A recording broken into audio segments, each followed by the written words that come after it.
Chapter 1: The Night the Ice Melted. It was a regular Thursday night. People were wrapping up their work, making dinner, and scrolling through social media, oblivious to the fact that the world was about to go through a major change. I mean, who would have guessed that the one thing we'd all talk about tomorrow morning wasn't going to be some new TikTok trend or the latest celebrity drama, but rather something far more apocalyptic? It started innocently enough. Scientists at the Global Climate Center, the folks who always seem to predict the worst but never really get listened to, were busy tracking the usual signs of climate change: temperature fluctuations, rising sea levels, and the occasional giraffe casually wandering through a city because the savannas were getting too hot. Nothing to see here, right? But then, just past midnight, something extraordinary happened. Something that even the most seasoned climate experts couldn't have anticipated. The ice caps started to melt. And not in the usual, slow, oh let's just give it 100 more years kind of way. No, this was a full-on, grab your snacks, this is gonna be wild situation. By 2 a.m., scientists were staring at their monitors in disbelief as the Arctic and Antarctic ice sheets began to disintegrate at an alarming rate. It wasn't the slow, gradual melting they were used to seeing over decades. No, this was more like someone left the freezer door open, and Mother Nature was in a really bad mood. As the ice began to melt, it released a massive amount of fresh water into the oceans. The sea levels, which were already creeping up over the years, suddenly surged. And we're not talking about a little the beach is flooded, better call the lifeguard kind of surge. No, this was that hello, your car is now a boat level of surge. The funny thing is, no one had really noticed it at first. People were sleeping, obviously. And then, as the day broke, the world was greeted with something no one could explain: the coastlines were different. Suddenly, cities like Miami, Sydney, and Venice weren't just places you went to for vacation, they were places you went to swim. In the blink of an eye, a giant chunk of the ice, which had been sitting peacefully for thousands of years, decided to go on vacation and didn't bother to tell anyone. Icebergs and glaciers, once towering and solid, now transformed into a tsunami of water that spread across the globe. Now, the media didn't waste any time in jumping on the bandwagon. By noon, the world's news outlets had the headline that was probably supposed to be the headline for 2025, all the ice melted in one night. It was a bit on the nose, but it worked. People woke up, grabbed their coffee, and read the news like it was a wild, uninvited guest at a party. The memes? Well, they were already circulating by 12:30, and they were, as expected, a mix of sarcastic comments and people wishing for a bigger boat. But for all the chaos, there was something almost fascinating about it. You'd expect chaos to come with a lot of screaming, running, and panic, but for the first few hours, it didn't. Instead, people were more like, wait, what just happened? Is this for real? Kind of like when you drop your phone and think you've cracked the screen, but it turns out the crack was just a hairline fracture that you somehow missed. No one expected the consequences to hit so fast, and certainly, no one expected to wake up in a world where entire coastlines were underwater, leaving people to navigate flooded streets in boats or kayaks. As the waters crept further inland, humanity began to realize that the question wasn't why anymore. The question was what now? Back at the research centers, the scientists were scrambling to find answers. How is this even possible? They asked themselves, as they looked at their instruments, trying to make sense of the overnight catastrophe. And then there was Dr. Linda Graves, the lead climatologist at the center, who, after about 3 hours of trying to put the pieces together, stood up and said what no one had dared to admit. We've been talking about climate change for years. But this is something else entirely. It was clear, something unnatural had happened. But no one, not even Dr. Graves, could explain it just yet. Was it a freak natural occurrence? A sudden burst of methane from the deep ocean? Or was it something even weirder, like a cosmic twist of fate where the ice decided to shed its layers like a snake sloughing off its skin? Whatever it was clear that Earth's climate had entered a new phase, and it was now up to humanity to figure out how to survive in it. Chapter 2: Water's coming, and it's not waiting for you. By the time the sun came up, the world had changed in ways no one could have predicted. The news was out, the memes were flowing, and the most pressing question was no longer what happened, but what are we supposed to do about this? You'd think that after seeing your favorite coastal city on the news being slowly submerged, people would rush into action, but surprisingly, they didn't. At first, it felt like one of those moments where you half think you're in a dream, the kind where everything is surreal and just a bit too outlandish. You know, like when you show up to work in your pajamas and everyone pretends it's totally normal? This felt like that, except, well, the pajamas were actually water, and the office was now a flooded neighborhood. The first signs were subtle. The tide came in a little higher than usual. At first, it wasn't that noticeable, just a bit of water creeping up the beach, lapping at the edge of the docks in places like Miami and Sydney. Then came the wave, and I mean that quite literally. By the time it hit the shorelines, it was clear that this was not your average storm surge. No, this was a full-blown inundation. Ocean levels began rising rapidly, and people started noticing that their favorite cafes and stores were no longer on dry land, they were floating. I mean, sure, you always wanted a little waterfront property, but not like this. Picture this, you're in downtown New York, sipping your overpriced coffee, and suddenly, you see a yacht glide by. But here's the kicker, the yacht's not in the harbor, it's in the middle of the street. Welcome to a post-ice melt reality. Panic? Well, yeah, that came next. But interestingly, it wasn't as dramatic as you might expect. People didn't start running for their lives in full-on apocalyptic mode. Instead, they just stared, slack-jawed, as the water rose. This can't be real, they thought. It's just some weird high tide. And just when they were about to post a quick update on Twitter, another building floated by. You know, just casual floating buildings. By noon, the flood had reached a whole new level. New York's famous subway system, which was usually a hot mess in the summer, was now just a hot mess underwater. The subways weren't just delayed, they were now part of the ocean. People were paddling through the city in kayaks, taking selfies with the Statue of Liberty in the background, now eerily surrounded by what seemed like a rising tide from the depths of some alien ocean. Now, let's talk about the science of it all.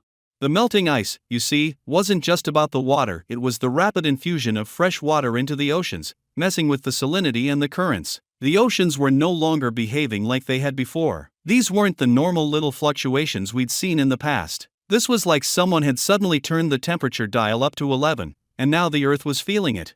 But beyond the numbers and the scary charts, the real fun started when people began realizing that nothing in the world could stay dry for long. Places like Venice, once famous for its charming canals, now found themselves struggling to stay above water. Tourists, previously snapping photos of gondolas, were now swimming in those very canals, trying to stay afloat. And in what was probably the most Venetian thing to do, some very resourceful gondoliers started charging tourists for water tours. Because, hey, if you're going to make money in the apocalypse, you might as well do it in style. And it wasn't just the cities on the coast. Inland areas weren't safe either. The unexpected melting started to affect rivers and lakes, too. The Mississippi River? Well, let's just say it turned into a mini ocean.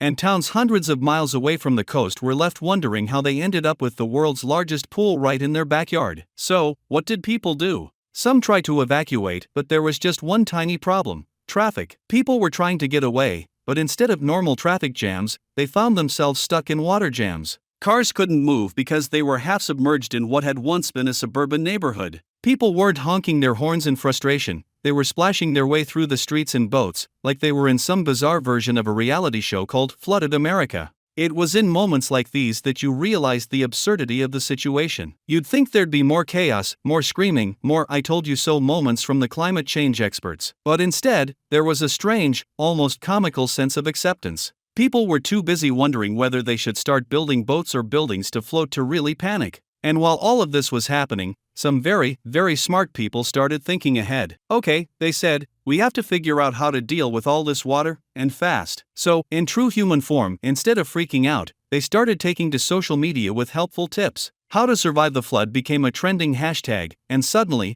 everyone became an expert in waterproofing. Some said, move to higher ground. Others, like an enthusiastic group in the UK, started posting photos of their new waterproof boots as if they were the hottest new fashion trend. Because nothing says apocalypse chic like wellies in a crisis. Meanwhile, in the heart of the chaos, there were whispers of something even more unsettling. If the ice could melt this fast, what else might change? What about the weather? What about the animals? And, most importantly, how long could this really go on? But for now, people just had to survive the day. They'd figure out the rest later. And hey, maybe this was the new normal. Who knew? At the very least, they could finally stop complaining about how long the commute was. Chapter 3: Social Media, Subways, and Survival, the New World Order. If you thought the world would come crashing down in some epic explosion of chaos after the oceans started rising, you'd be wrong. Well, mostly. Yes, there were a few panicked moments. Yes, people scrambled for high ground, but honestly, most of humanity seemed to take it in stride. Maybe it was because we're so used to crisis now. Or maybe, just maybe, it's because we'd all been living on the edge for so long that we thought, hey, might as well add a little more water to the mix, right? But here's the thing, water wasn't the only thing that started rising. The social order? Oh, that rose, too. People were suddenly redefining what it meant to live in a city, what it meant to survive, and most importantly, what it meant to make a living. It wasn't just about adjusting to the new tide of things, it was about trying to profit from it. And in this strange new world, money wasn't necessarily the most valuable currency anymore. No, in a world that was half submerged, innovation and adaptability became the new golden ticket. Let's talk about social dynamics first. Everyone had been going about their daily lives, normal routines, work, school, social events, you name it, until suddenly, a significant portion of those things became obsolete. Offices? Well, no one really wanted to go to an office with a lake view anymore. You could still show up, but your chair would probably float away with you. People quickly realized that working from home wasn't just an occasional luxury anymore. It was a necessity. But working from home when your house was half underwater? Now that was a challenge. Video calls? Sure, but they usually involved background noises of splashing and emergency boat docking. Oh, and don't even get me started on the new virtual meetings. Now, instead of please mute your microphone, it was, please mute your boat motor, Karen. While the office-based economy floundered in deep waters, entrepreneurs found new ways to innovate. Forget Silicon Valley, the real innovators now were in the water. Floating offices? The latest craze. People took their laptops, hopped into boats, and made deals while paddling through flooded city streets. And let's not forget the flood of waterproof tech gadgets. Someone, somewhere, was now making a waterproof phone that could withstand high tides and high pressure. Because, your waterproof mascara won't cut it in the next flood, as one savvy tech entrepreneur put it in their Kickstarter pitch. The new economy was booming, but it wasn't all smooth sailing. Okay, let's be real, with the melting ice, there was a massive redistribution of wealth, but not in the way you might expect. Sure, some people were profiting from these new innovations, but others?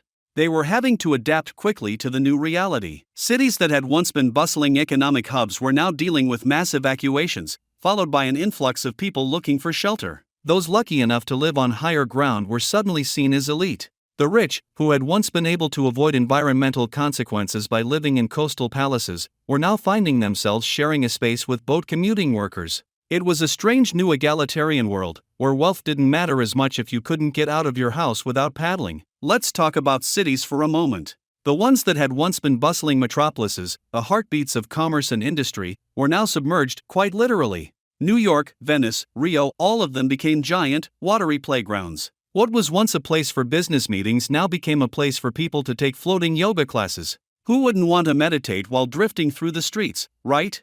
Maybe this was the future of mindfulness. But, okay, all jokes aside, there were real challenges. Flooded cities created a massive economic shift. The supply chain? Completely wrecked. Imagine the panic when people realized that grocery stores were now floating islands. What used to be a quick run to the local supermarket was now an expedition to find food in a place where even the aisles were flooded. Businesses that once thrived on land were suddenly either underwater or being carried off by tides. From a business perspective, it was like a giant reset button had been pressed. In the middle of all this, governments scrambled to figure out how to handle the situation. Could they provide basic income for people whose businesses were suddenly irrelevant? Could they afford to build floating cities? Who was going to pay for all the new infrastructure? And, of course, no social shift would be complete without new jobs. For instance, now we had boat mechanics replacing regular mechanics. You had water consultants advising you on how to convert your home into a floating structure. Oh, and don't forget the boat real estate agents who were now making a killing, literally. You thought housing prices were crazy before? Try getting a floating penthouse in the middle of what used to be downtown Chicago. It'll cost you a boatload. But there was one thing that became clearer with each passing day: the old systems were obsolete. Money, jobs, real estate, all of it was up for grabs. Humanity was being forced into a massive redesign, and we were all trying to figure out where we fit into this new world. The people who had adapted quickly were thriving, while others? Well, they were still holding onto their old ways, trying to figure out how to get to work without wading through 3 feet of water. In all honesty, it felt like a strange reset button had been hit, and instead of everything falling apart, we were left to create something new. Was it a utopia? Hardly. But was it a chance to reinvent society in ways we never thought possible? You bet. And through it all, one thing remained certain: life, in whatever form it took, would go on. Sure, it might take a bit of paddling to get there, but as long as the water kept rising, so too would our creativity and ability to adapt.